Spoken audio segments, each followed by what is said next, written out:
So in certain cases, Yeah. it doesn't matter who bans first, as long as I don't have to play on say King's Pass and Thunderguard, then you're fine. Because some people don't like that zone in the center. But Thunderguard, one of the stages we're going on, we're actually seeing a Jhala showing as a first pick, which is something that we haven't seen at all. I think coming from Dakky, and PXPierce on his signature Koji goes in with the bow immediately. Ends up actually throwing his sword away versus Dakky. I guess he really wants the bow. He does really like the bow. If there's anything I've seen him do, it's play a lot of bow. Yeah. But nice down air side light coming in from Dakky's Jhala. Jhala is interesting because I think she's the fastest dex, or she's the most dex for a legend with an axe, but 2 D-Light Siders coming immediately, and Dakky's already put into the red. 3 defense legend, very fast axe moves, but I think it's been complained by the community that Jhala with her 7 dex, it doesn't really give her anything unique that chains in with the sword, or with the axe. yeah, they made some changes to make sure that axe wouldn't be OP.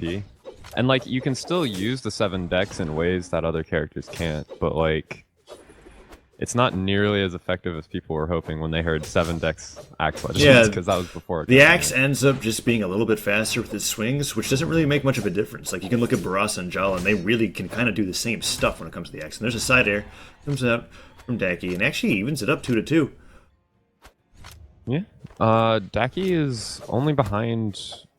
He's like an orange or so, but that's a few sword strings away from being equal again. Yeah, Dakky's playing pretty good so far. Jhala is an interesting legend in the sense that it's snowbally in either way. Like, she's either completely destroying your stock within a matter of a minute or completely losing hers in a matter of 30 seconds. It's just one of those things where I feel like that's what the playstyle you need to be successful with this legend is. Ooh, goes for that end sig. That was actually a good read. Yeah, they really. Sorry, go ahead. No, go ahead as well.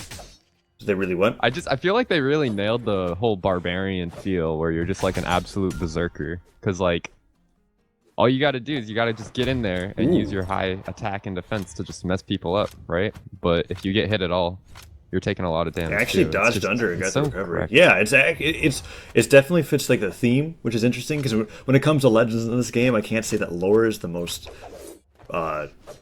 important thing to me is with their weapons and their playstyle, but being able to do that and just fit that legend's description is quite cool.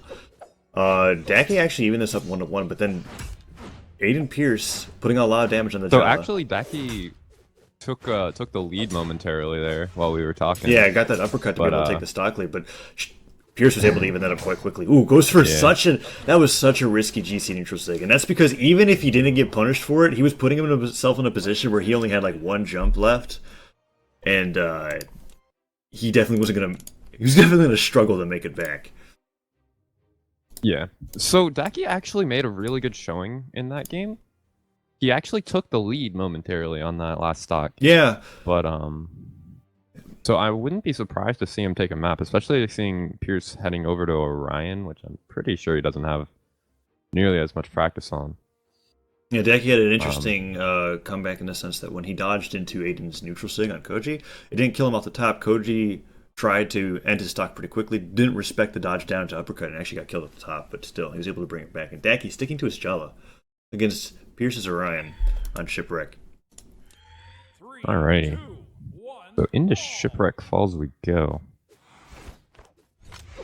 Dakky finding the first weapon. Ooh, and Shadow. But one thing I've noticed is PX is just... I shouldn't say PX. Yeah, it keeps. I said Shadow on accident too because I see PXP, but yeah, Pierce. What was that thing that you didn't notice about Pierce? A weapon toss and a recovery. Dakky tries to land. He's actually been super comfortable just using unarmed versus Dakky, and it's like really helping him get a lot of free damage in. And that might actually be a huge reason why he switched over to Orion. I'm not sure if he's a spear user in particular, but being able to use those giant hitboxes into unarmed, which he seems to primarily be using, is destroying Jhala over here. Yeah, he's just throwing everything in the kitchen sink at Dakky, and it's working out. Hitting him with the downer, tries to go for another one. Dakky is trying to get that D-Light Cider, and that was an interesting interaction with that spear hitbox. Goes that end sig, and Dakky actually barely manages to get out of the way. Second GCN sig actually connects, and Dakky not landing into that down sig. He's taking quite a bit of damage on the second stock. Pierce is much more dominant this game than the last. And there's that 3 defense coming in that we were talking about. Yeah, Pierce just suddenly figured it out. He got the read on Dakky, and it looks like Dakky just can't do anything anymore. He's gonna have to seriously changed up his playstyle to throw PX off. I mean, Aiden off. Sideline to Nair. Ooh, goes for that signature read, but Dakky ends up dodging past it. He really wants to end him with that end sig. Or not end sig, down sig, rather. And weapon toss into... No, it isn't end sig. Oh, wait. So what's the, The down sig on Lance is it's like downlight, but with lasers. Oh, yeah, that's right. I barely... Okay. Yeah. Barely ever see them use that for anything other than trolling. So, that actually doesn't kill, wow. Pierce has like so much... Okay, it does kill. Yeah, Pierce had a ton of damage. I was surprised he didn't just die off the side there. But Dakky does find a kill. He's gonna have to play flawlessly, not getting hit at all. Okay. Well, there's that third unarmed kill